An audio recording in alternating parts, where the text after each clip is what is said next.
Puji Tuhan, saudara yang kasih, beberapa hari ini saya merenungkan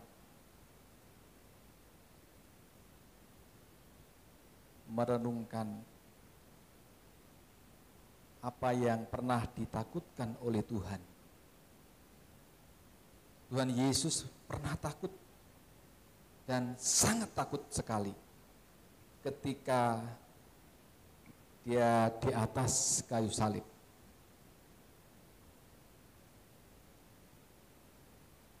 Eli, Eli, lama sabachthani. Allahku, Allahku, mengapa engkau tinggalkan aku?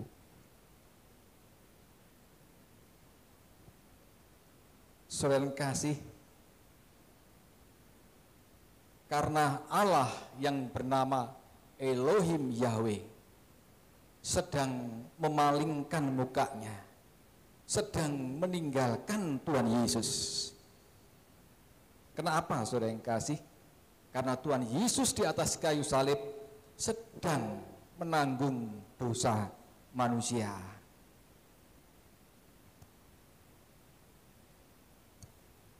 Sedang menanggung kesalahan kita. Sedang menanggung kecerobohan kita, perbuatan kita.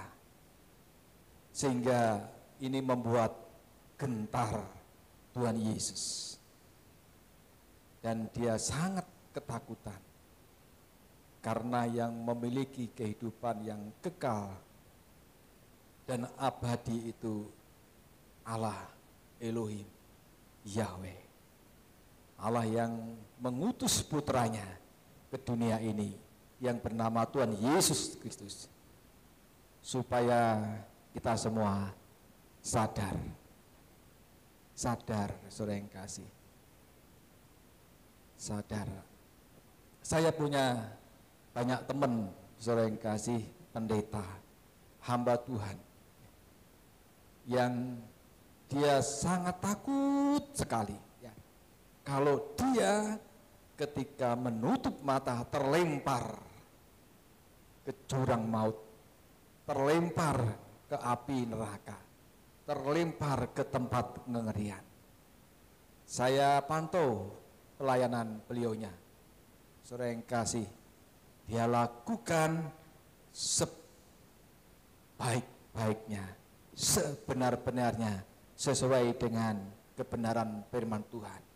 Karena dia sadar, saudara yang kasih, dia sadar ya,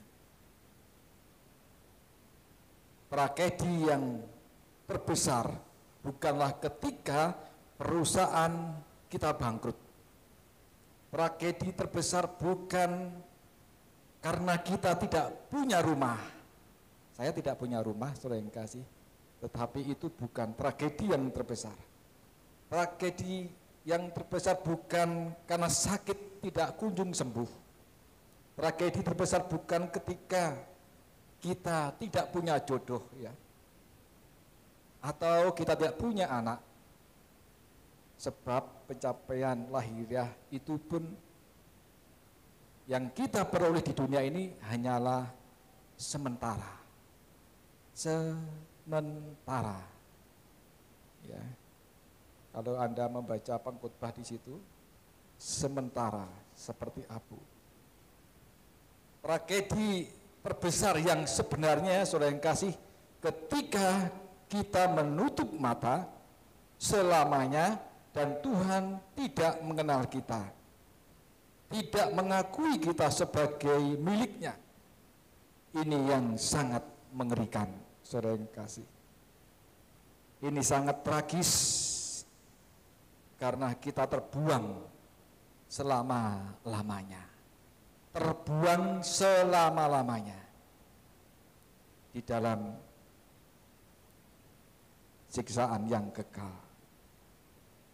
Saudara yang kasih, yang kami kasih, selagi napas kita masih ada, jiwa raga kita masih sehat, mari sepenuhnya kita mencari Tuhan dengan segenap jiwa, segenap hati berjuang menjadi pribadi seperti yang ia ingini, agar kita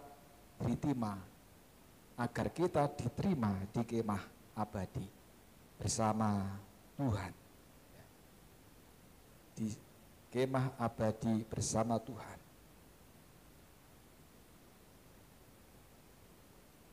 Saudara yang dikasihi oleh Tuhan, Tuhan Yesus sayang kepada kita, saudara yang kasih. Sayang dan cinta kepada kita. Tetapi kalau kita sebagai jemaat yang mau berurusan dengan benar di hadapan Tuhan, ya, yang pertama, saudara yang kasih, ya, ini firman Tuhan yang kami beri judul berurusan dengan Allah yang benar. Ya. Pertama, kita harus memikirkan hal-hal yang bersifat kekekalan atau keabadian. Ya. Yang kedua, menentukan sikap yang tepat dan benar. Orientasi berpikir kita harus hal-hal kekekalan. Ya, bukan dunia. Ya.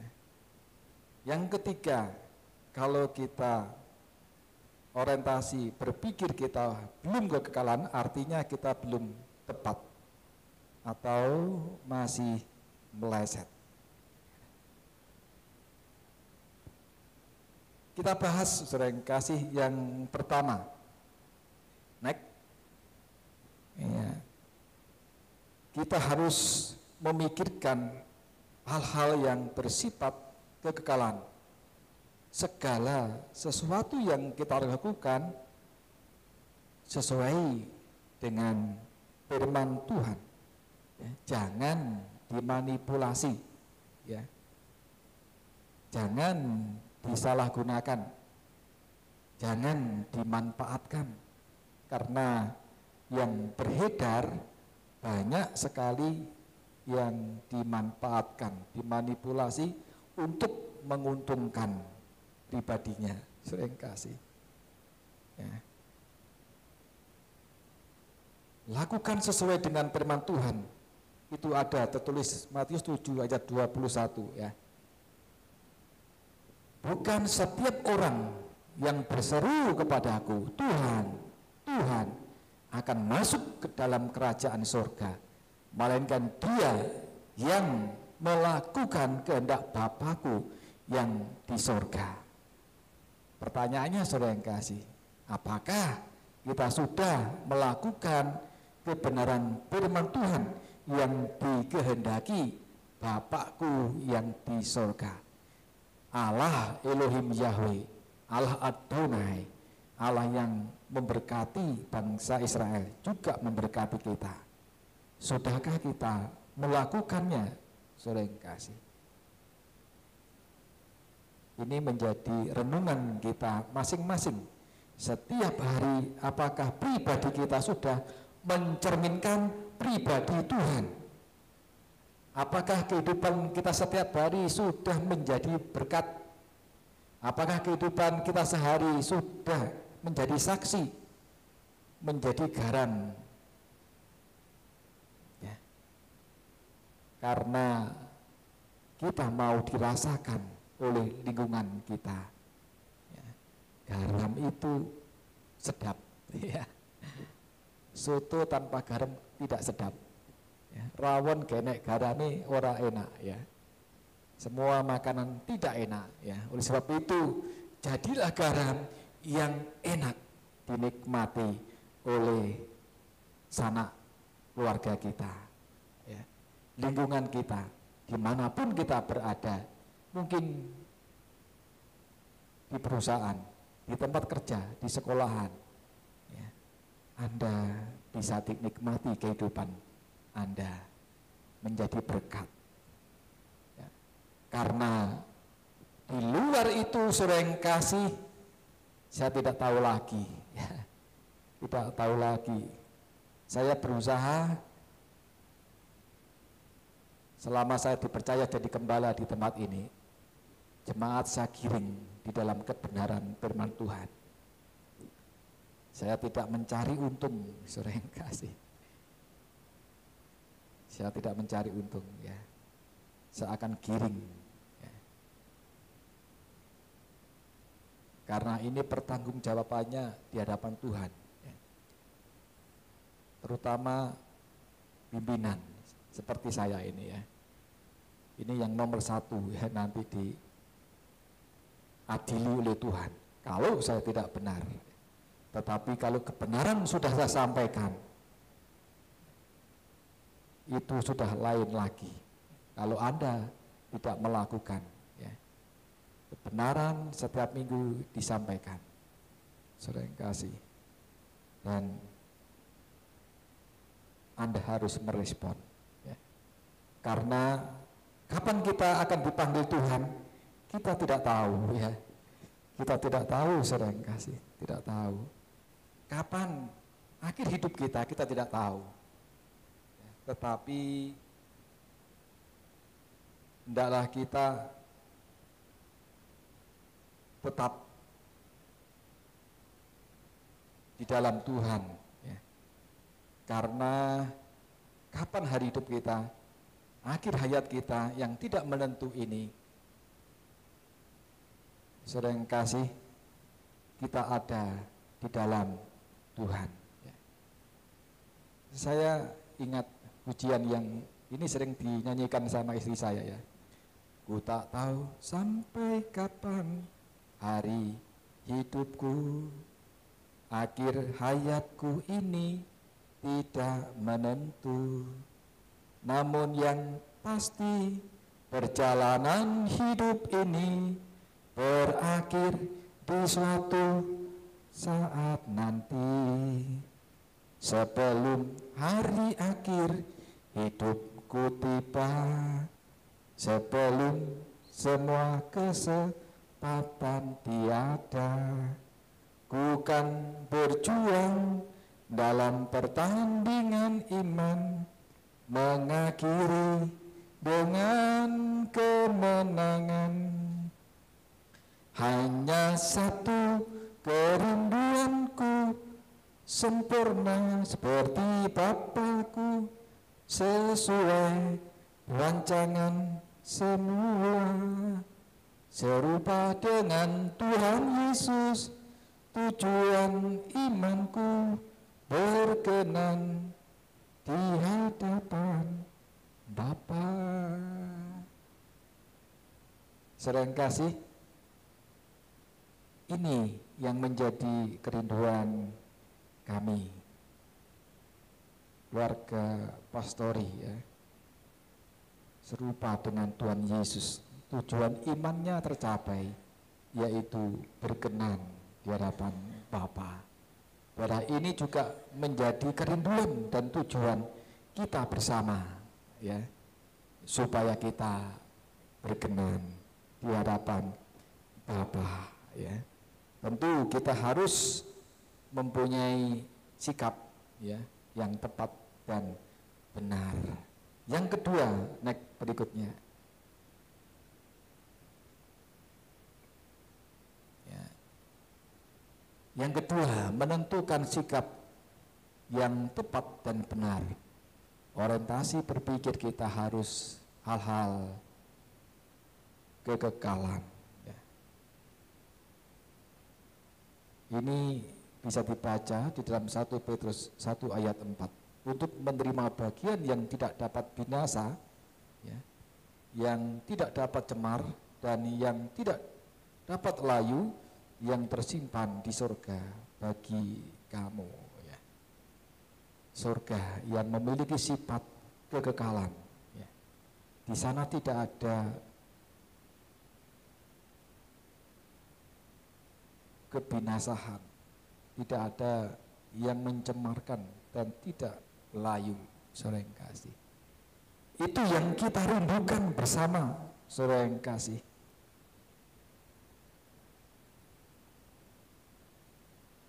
Supaya kita bisa menerima bagian yang tidak dapat binasa, semua yang kita terima di dunia ini semua bisa binasa, bisa hancur, ya, bisa hilang, bisa rusak, ya, bisa cemar, bahkan bisa memalukan.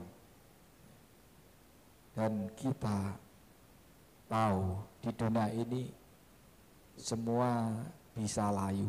Ya. Kalau mau lihat yang layu-layu bisa ikut saya. Ya. Saya belajar bertani ini, kalau tanahnya tidak subur itu tanamannya layu. Ya. Layu. Ya. Di dunia ini sering kita jumpai tanaman layu. Ya. Manusia juga begitu, yang penuh dengan masalah, kekurangan, itu juga layu, alun, sering kasih. Tadi Bu Janatin ke belakang, bagus, bantu doa ya, Mojono sakit, kurus, ya. Bahasa lainnya layu, ya. Nanti kita doakan, Bu, ya. Memang sudah umur, kalau kita tidak dekat sama Tuhan, itu bahaya, ya. Kita harus dekat sama Tuhan. Kita terus menyenangkan hati Tuhan, dan Tuhan mau ingatkan kita. Ya. Saya jemput semua bangkit berdiri, saudara yang kasih. Mas Eka tolong maju depan. Kita nyanyi Tuhan tolong ingatkanku terus, biar nggak ngantuk Mas Eka. Ya, saya tahu, mripate mulai merem. Ingatkanku terus. Hidup di bumi seperti arus, tak henti mengalir menuju lautan, hamparan luas keabadian. Langit bumi semuanya bergoncang, tiada yang tetap bertahan, segalanya menjadi kenangan, api kepinang saat tak bertepi. Tuhan ajarku menghitung hari, singkat tak tahu kapan akhirnya. Tuntun aku sampai sempurna, berkenan di hadapan Bapa. Tuhan ajarku menghitung hari, Tuhan ajarku menghitung hari, singkat tak tahu kapan akhirnya. Tuntun aku sampai sempurna, berkenan di hadapan Bapa, berkenan di hadapan Bapa.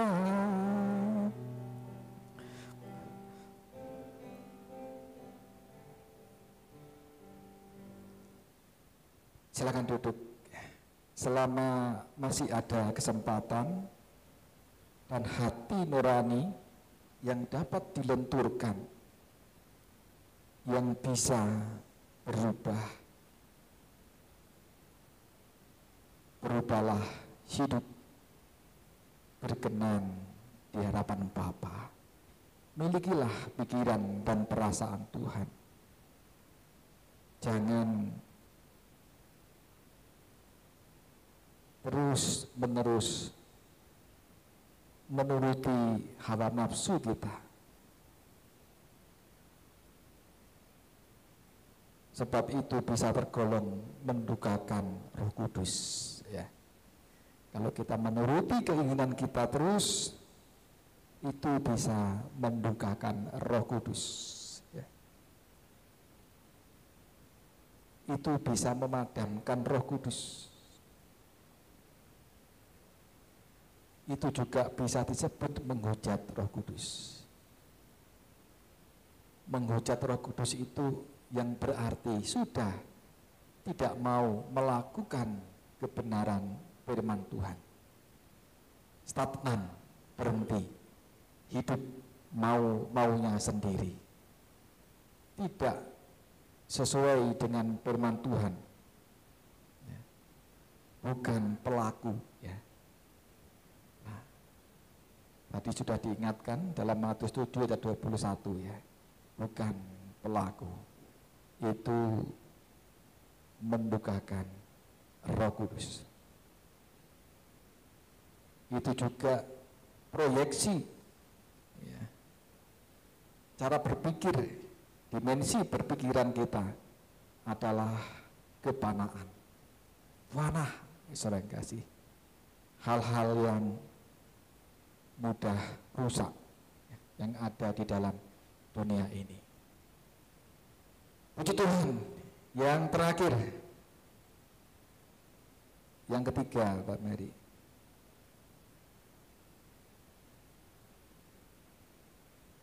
Kalau orientasi berpikir kita belum kekalan, artinya kita belum tepat, masih meleset. Ingat, ketika Tuhan Yesus memulai pelayanannya, disampaikan khotbahnya di bukit, ya, itu bisa dibuka, ya.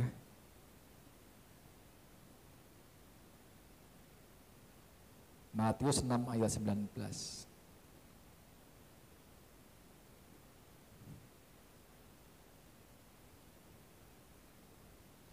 Janganlah kamu mengumpulkan harta di bumi ngengat dan karat merusakkannya, dan pencuri membongkar serta mencurinya.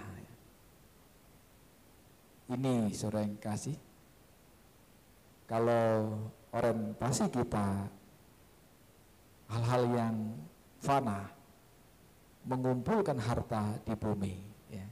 Tuhan sudah ingatkan di dalam pelayanan yang pertama waktu khotbah di bukit, saudara yang kasih,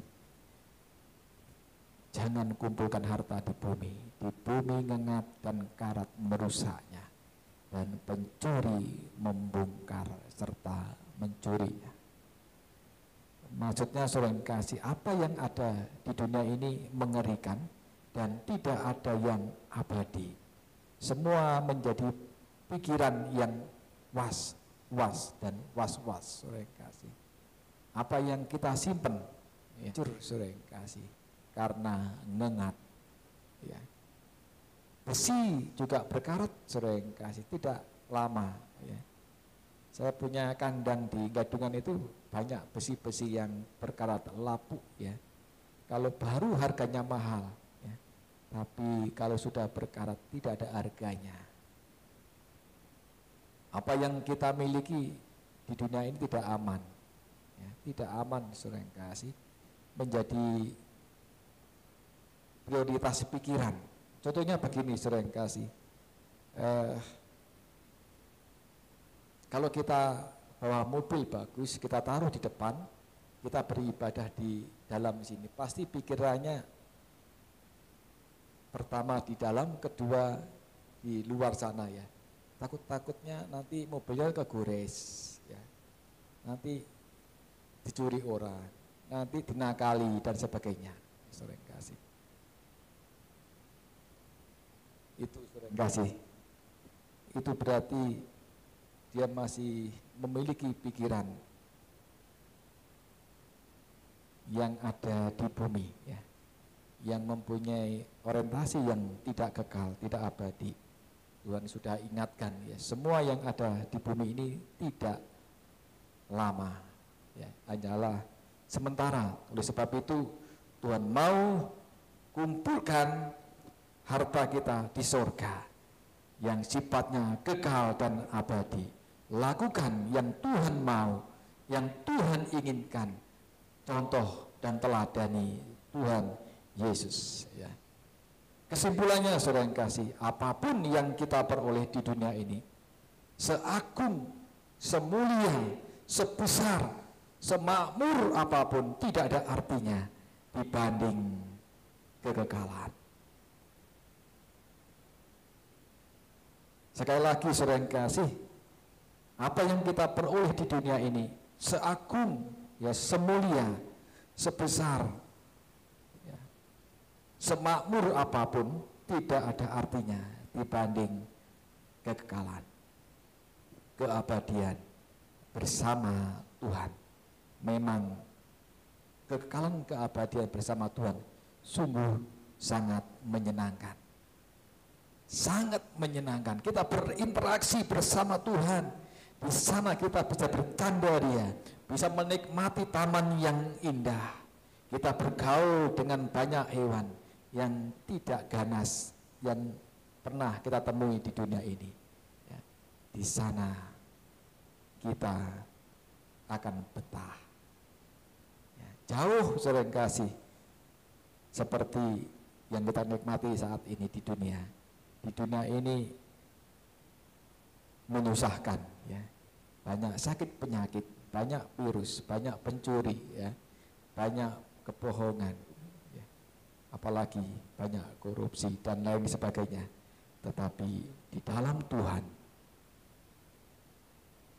ada kedamaian, ada sukacita, ya, ada sejahtera, ya, dan ada kemakmuran. Puji Tuhan saudara yang kasih. Itu tadi kesimpulannya, firman Tuhan tidak kami panjang lebarkan.